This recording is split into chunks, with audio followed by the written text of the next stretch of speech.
हाल ही में जारी global TV report 2025 के अनुसार वर्ष 2024 में भारत में लगभग 27.1 लाख टीबी के मामले और 3 लाख से अधिक मौतें दर्ज की गईं।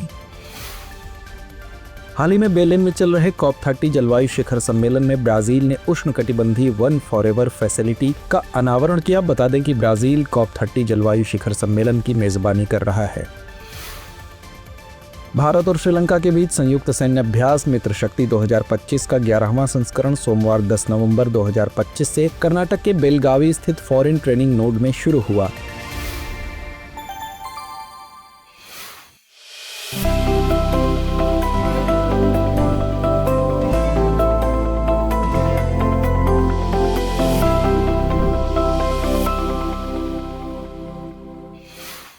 भारत में टीबी यानी तपेदिक का बोझ लगातार घट रहा है, लेकिन टीबी उन्मूलन का लक्ष्य अभी भी दूर दिखाई दे रहा है। हाल ही में जारी ग्लोबल टीबी रिपोर्ट 2025 के अनुसार वर्ष 2024 में भारत में लगभग 27.1 लाख टीबी के मामले और 3 लाख से अधिक मौतें दर्ज की गई।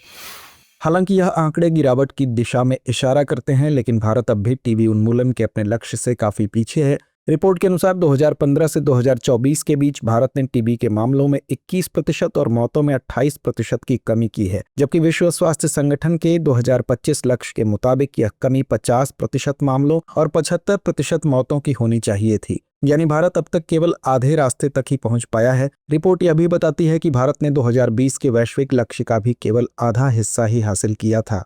फिर भी भारत की प्रगति वैश्विक औसत से बेहतर है, क्योंकि 2015 से 2024 के बीच दुनिया भर में टीबी की दर केवल 12% घटी है। भारत ने 2025 तक टीबी को पूरी तरह समाप्त करने का महत्वाकांक्षी लक्ष्य रखा था, लेकिन मौजूदा आंकड़े बताते हैं कि यह लक्ष्य अभी भी काफी दूर है।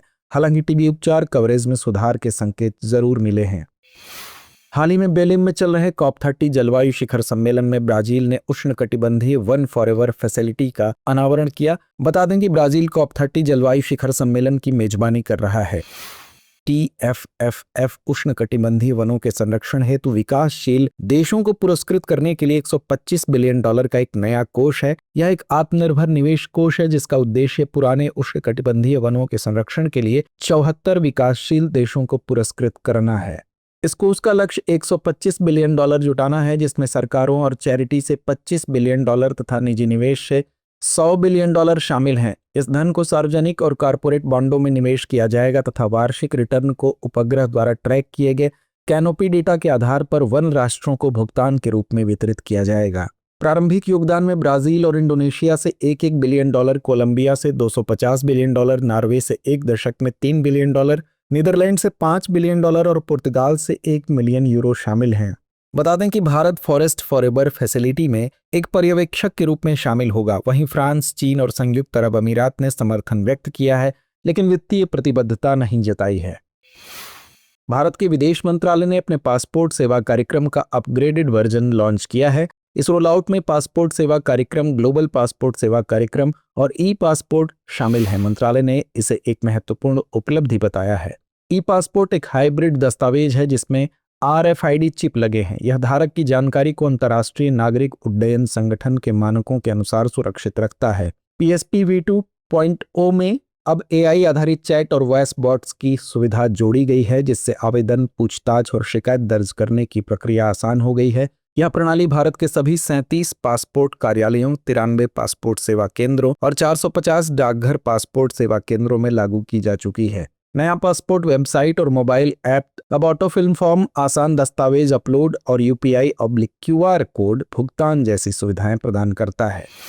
हाल ही में विश्व स्वास्थ्य संगठन ने पश्चिमी अफ्रीका के मॉरिटानिया और सेनेगल में रिफ्ट वैली बुखार के प्रकोप की पुष्टि की है। RVF का नाम केन्या की रिफ्ट वैली से लिया गया है। वहां 1930 के दशक की शुरुआत में रहस्यमयी पशुधन मौतों की जांच के दौरान इस बीमारी की पहली बार पहचान हुई थी। तब से यह संक्रमण उप सहारा अफ्रीका में अक्सर असामान्य रूप से भारी बारिश के बाद प्रकट होता रहा है। 1977 में यह मिस्र तक फैल गया और 2000 तक लाल सागर को पार करके सऊदी अरब और यमन तक पहुंच गया, जो अफ्रीकी महाद्वीप के बाहर इसकी पहली पुष्टि थी। गौरतलब है कि यह रोग फेनुइविरिडे परिवार से संबंधित एक फ्लेबोवायरस के कारण होता है। यह मुख्य रूप से भेड़, बकरी, मवेशी और ऊंट जैसे जानवरों को प्रभावित करता है। मनुष्य संक्रमित जानवरों के निकट संपर्क या संक्रमित मच्छरों के काटने से संक्रमित हो जाते हैं। यह वायरस एक व्यक्ति से दूसरे व्यक्ति में नहीं फैलता है। लगभग 90% मामलों में आरवीएफ एक हल्के फ्लू जैसे रोग के रूप में प्रकट होता है, जो संक्रमण के 2 से 6 दिन बाद शुरू होता है। इसकी शुरुआत तेज बुखार, मांसपेशियों और जोड़ों में दर्द, सिर दर्द, कमजोरी और पीठ दर्द से होती है। ये लक्षण आमतौर पर 3 से 7 दिनों तक रहते हैं और ज्यादातर लोग बिना किसी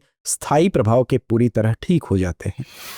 भारत और श्रीलंका के बीच संयुक्त सैन्य अभ्यास मित्रशक्ति 2025 का 11वां संस्करण सोमवार 10 नवंबर 2025 से कर्नाटक के बेलगावी स्थित फॉरेन ट्रेनिंग नोड में शुरू हुआ।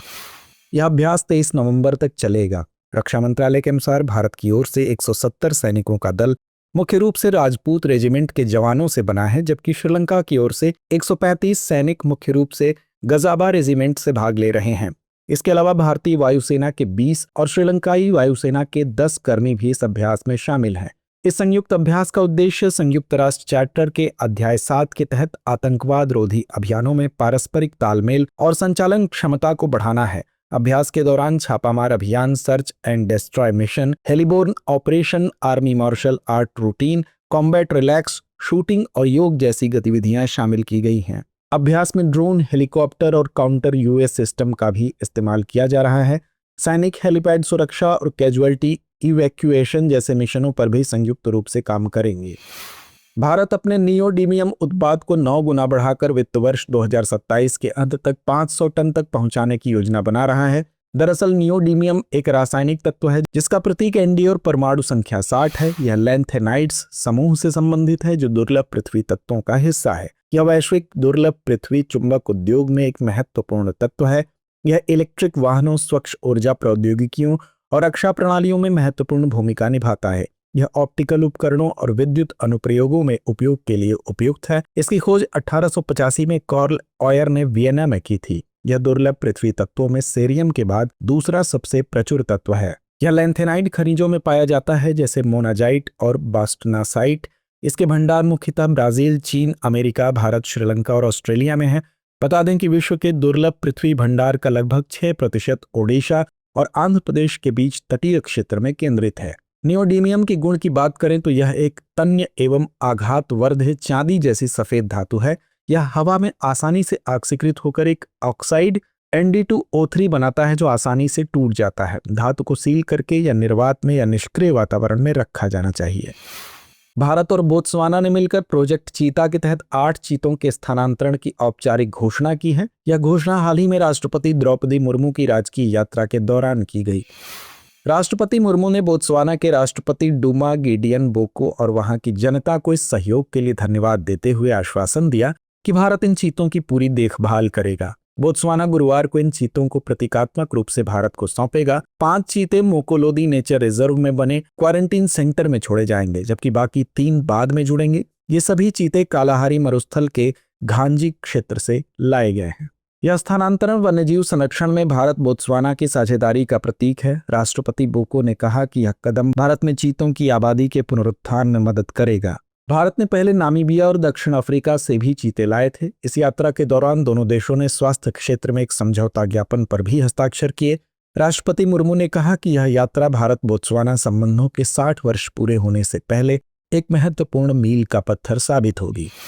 हाल ही में शोधकर्ताओं ने पश्चिमी घाट में एक अनोखे जलीय कीट की पहले से अज्ञात प्रजाति की खोज की है। इस कीट को वाटर पेनी बीटल के नाम से जाना जाता है। इसका नाम जैकेनेक्स कुरांगनियंसिस है। बता दें कि जैकेनेक्स कुरांगनियंसिस वाटर पेनी बीटल की एक नई प्रजाति है। इसकी खोज तमिलनाडु के पश्चिमी घाट में बोडी पहाड़ियों की तेज बहने वाली कुरंगनी धारा में हुई है। अनुसंधान दल ने इसके विशिष्ट लार्वा रूप की जांच करके नई प्रजाति की पहचान की है। वाटर पेनी बीटल लार्वा अपने सपाट डिस्क जैसे आकार के लिए प्रसिद्ध है, जो उन्हें नदियों में चट्टानों से कसकर चिपके रहने की अनुमति देता है। वाटर पेनी भृंग जलधारा पारिस्थितिक तंत्र में महत्वपूर्ण भूमिका निभाते हैं तथा खाद्य श्रृंखला का एक महत्वपूर्ण हिस्सा होते हैं। शोधकर्ता अक्सर उनकी उपस्थिति और स्वास्थ्य को जैव संकेतक के रूप में उपयोग करते हैं, जो मीठे पानी के पर्यावरण के समग्र स्वास्थ्य और गुणवत्ता की जांच करने का एक प्राकृतिक तरीका है। वहीं पश्चिमी घाट की बात करें तो पश्चिमी घाट उत्तर में सतपुड़ा रेंज से गोवा के दक्षिण में कर्नाटक के मध्य और केरल व तमिलनाडु से होते हुए कन्याकुमारी में हिंद महासागर तक फैला हुआ है। पश्चिमी घाट में भारत के 2 बायोस्फीयर रिजर्व, 13 राष्ट्रीय उद्यान, कई वन्यजीव अभयारण्य और कई रिजर्व वन पाए जाते हैं। आइए खबरों से जुड़े 5 सवालों पर डालते हैं एक नजर। तपेदिक के संदर्भ में निम्नलिखित कथनों पर विचार कीजिए। पहला, यह एक संक्रामक रोग है जो माइकोबैक्टीरियम ट्यूबरकुलोसिस के कारण होता है। दूसरा, माइकोबैक्टीरियम ट्यूबरकुलोसिस एक विषाणु है। उपर्युक्त में से कौन सा या से कथन सही है या है? विकल्प ए केवल एक, विकल्प बी केवल 2, विकल्प सी 1 और 2 दोनों, या विकल्प डी इनमें से कोई नहीं। COP30 के संदर्भ में निम्नलिखित कथनों पर विचार कीजिए। पहला, यह संयुक्त राष्ट्र जलवायु परिवर्तन सम्मेलन का 30वां संस्करण है। दूसरा, इसका आयोजन ब्राजील में हो रहा है। तीसरा, इसका आयोजन 10 नवंबर से 15 नवंबर 2025 तक किया जाएगा। उपर्युक्त में से कितने कथन सही है या हैं? विकल्प ए केवल 1, विकल्प बी केवल 2, विकल्प सी सभी 3, या विकल्प डी इनमें से कोई नहीं। विश्व स्वास्थ्य संगठन के संदर्भ में निम्नलिखित कथनों पर विचार कीजिए। पहला, एक संयुक्त राष्ट्र की विशेष एजेंसी है जिसकी स्थापना 7 अप्रैल 1948 को हुई थी। दूसरा, इसका मुख्यालय जिनेवा स्विट्जरलैंड में है। तीसरा, यह एक अंतर्राष्ट्रीय सार्वजनिक स्वास्थ्य के मुद्दों और आपात स्थितियों पर प्रतिक्रियाओं का समन्वय करती है। उपर्युक्त में से कितने कथन सही है या हैं? विकल्प ए केवल 1, विकल्प बी केवल 2, विकल्प सी सभी 3, या विकल्प डी इनमें से कोई नहीं।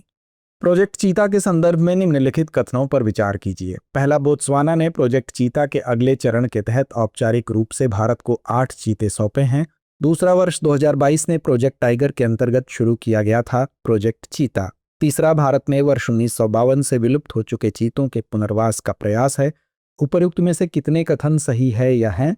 विकल्प ए केवल 1, विकल्प बी केवल 2, विकल्प सी सभी 3, या विकल्प डी इनमें से कोई नहीं। पश्चिमी घाट के संदर्भ में निम्नलिखित कथनों पर विचार कीजिए। पहला, भारत के पश्चिमी तट के समानांतर एक पर्वत श्रृंखला है। दूसरा, इसे सह्याद्री भी कहा जाता है। तीसरा, यह श्रृंखला लगभग 500 किलोमीटर तक फैली हुई है। उपर्युक्त में से कितने कथन सही है या हैं? विकल्प ए केवल 1, विकल्प बी केवल 2, विकल्प सी सभी 3, या विकल्प डी इनमें से कोई नहीं। चलते चलते डालते हैं कुछ छोटी मगर जरूरी खबरों पर एक नजर। भारत सरकार ने 12 नवंबर 2025 को एक्सपोर्ट प्रमोशन मिशन और credit guarantee scheme for export को मंजूरी दे दी है। निर्यातक संगठनों और व्यापार विशेषज्ञों ने इस निर्णय का स्वागत किया है। हालांकि उनका मानना है कि अभी और सुधार तथा अधिक फंडिंग की आवश्यकता है। ईपीएम, जिसकी घोषणा सबसे पहले बजट 2025 में हुई थी, अब आधिकारिक रूप से शुरू हो गई है। इसका कुल बजट 25,060 करोड़ है और यह 2025-26 से 2030-31 तक लागू रहेगा। इसका उद्देश्य बिखरी हुई योजनाओं को एक ही मिशन में समेकित करके निर्यात प्रक्रिया को तेज और प्रभावी बनाना है। साथ ही सीजीएससी के तहत सरकार बैंकों को 20,000 करोड़ तक की 100% क्रेडिट गारंटी देगी ताकि एमएसएमई सहित योग्य निर्यातकों को आसानी से किफायती कर्ज मिल सके। सरकार के अनुसार यह पहल एमएसएमई की फाइनेंसिंग, प्रमाणन, अनुपालन और विदेशी बाजारों तक पहुंच को मजबूत करेगी। सुपर टाइफून फंग-वोंग ने फिलीपींस में भारी तबाही मचा दी। तेज हवाओं और मूसलाधार बारिश के कारण बड़े पैमाने पर बाढ़ और भूस्खलन हुए, जिनसे अधिकांश मौतें दर्ज की गई। तूफान ने कई प्रांतों में बिजली आपूर्ति पूरी तरह ठप कर दी। बाद में यह कमजोर होकर सामान्य टाइफून में बदल गया। तूफान के तट से टकराने से पहले ही 14 लाख से अधिक लोगों को सुरक्षित स्थानों पर पहुंचाया गया, जिससे जान माल के नुकसान को कम किया जा सके। अब फंग-फोंग ताइवान की ओर बढ़ रहा है, जहां एहतियातन 3,000 से अधिक लोगों को पहले ही निकाला जा चुका है। फंग-वोंग इस वर्ष दक्षिण पूर्व एशिया को प्रभावित करने वाला 21वां टाइफून है।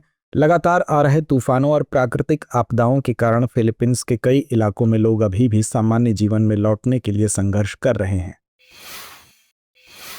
भारत ने पूर्वी लद्दाख में स्थित न्योमा एयरबेस को आधिकारिक रूप से सक्रिय कर दिया है। यह कदम भारत की सीमा सुरक्षा, विशेषकर चीन के साथ वास्तविक नियंत्रण रेखा के पास रक्षा तैयारियों को मजबूत करने की दिशा में एक महत्वपूर्ण उपलब्धि माना जा रहा है। लगभग 13,700 फीट की अत्यधिक ऊंचाई पर बना यह एयरबेस भारत के सबसे ऊंचाई वाले सैन्य ठिकानों में से एक है। यह एलएसी से केवल 23 किलोमीटर की दूरी पर स्थित है, जो इसे सामरिक दृष्टि से बेहद महत्वपूर्ण बनाता है। इस एयरबेस से भारतीय वायुसेना को फाइटर जेट, ट्रांसपोर्ट, एयरक्राफ्ट और हेलीकॉप्टर के संचालन की क्षमता ऊंचाई वाले कठिन इलाकों में भी मिल जाती है। इससे सैनिकों और सामग्री की तेज आवाजाही संभव हो सकेगी। न्यूमा एयरबेस का सक्रिय होना न केवल भारत की हवाई क्षमताओं को बढ़ाता है, बल्कि यह पूर्वी लद्दाख में चीन की गतिविधियों के प्रति भारत की दृढ़ और सक्षम प्रतिक्रिया को भी दर्शाता है। हाल ही में डेविड्स जाले बुकर पुरस्कार 2025 के विजेता बने। यह पुरस्कार उन्हें उनके उपन्यास फ्लेश के लिए दिया गया। इसके साथ ही यह पुरस्कार जीतने वाले वह पहले हंगेरियन ब्रिटिश लेखक बन गए हैं। बुकर पुरस्कार के विजेता को 50,000 पाउंड का पुरस्कार दिया जाता है।